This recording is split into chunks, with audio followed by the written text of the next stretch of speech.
नमस्ते प्रिय साथियों।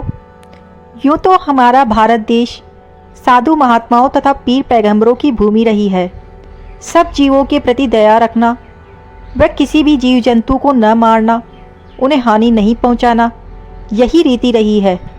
गरीबों की मदद करना, भूखों को भोजन करवाना व अतिथि को भोजन देना, स्वयं भूखे रहना, इनकी इंसानियत का एक अंग रहा है।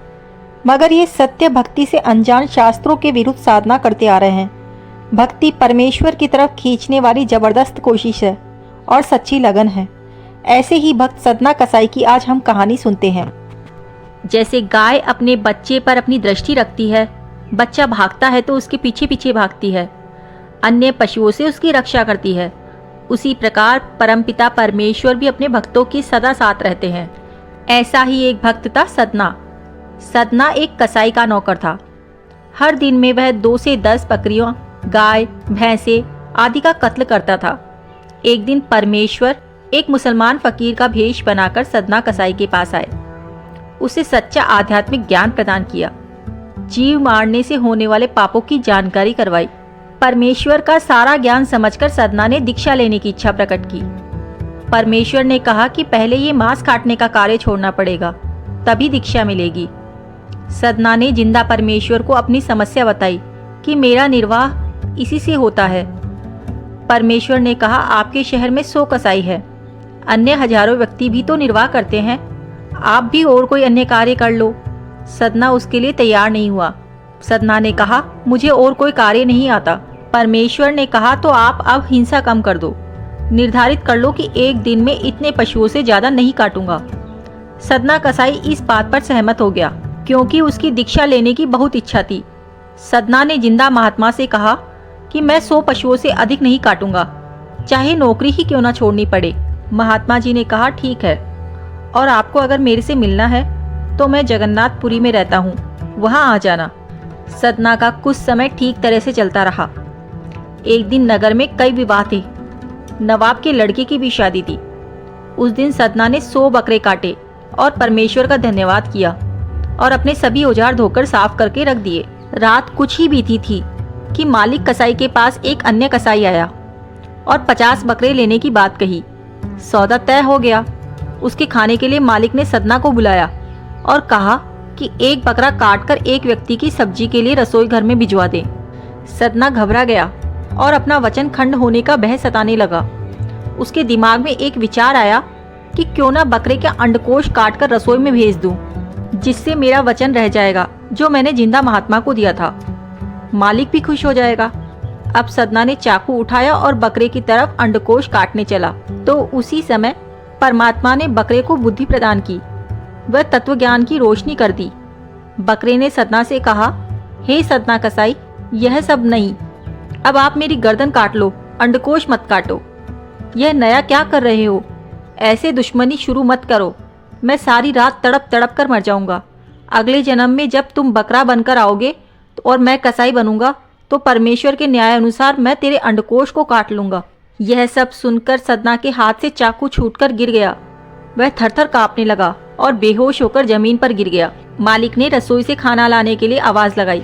रसोइये ने मालिक को बताया कि सदना ने मांस नहीं काटा।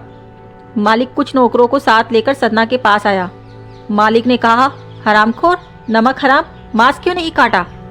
सदना ने कहा, मालिक 100 बकरे काट दिए, अब और नहीं काटूंगा। मालिक ने क्रोध में आकर सदना के दोनों हाथ नौकरों से कटवा दिए और नौकरी से निकाल दिया। अब सदना ने अपने हाथों का इलाज वैद्य से करवाया और फिर जगन्नाथपुरी की ओर चल पड़ा। रास्ते में एक गांव में नंबरदान के घर सदना रात को रुका। नंबरदान की पत्नी ने सदना के हाथ न होने के कारण उसे अपने हाथों से खाना खिलाया। सदना ने नंबरदारनी की बड़ी प्रशंसा की। नंबरदारनी का चाल चलन ठीक नहीं था। वह रात में सदना के बिस्तर पर गई और उसके साथ अश्लील हरकतें करने लगी। सदना बिस्तर से खड़ा हो गया और कहा, बहन, तुम नंबरदार की पत्नी हो, उनकी इज्जत हो, मैं पहले से ही बहुत दुखी हूँ, मुझे छोड़ दो, मैं अभी यहाँ से चला जाऊंगा। आप अपने पति के साथ विश्वासघात कर रही हैं, आपको परमेश्वर के दरबार में जवाब देना होगा। उस परमात्मा से तो डरो। रात के 2 बजे थे। नंबरदारनी ने सोचा यह मेरे पति को बताए, उससे पहले मैं ही बता देती हूँ। उसने पति को कहा, कि यह मेहमान मेरे साथ गलत हरकत करने लगा, अपने टूटे हाथों से मेरे स्तनों को छू रहा है। और ऐसे कहकर वह जमीन पर सर पटक पटक कर रोने लगी।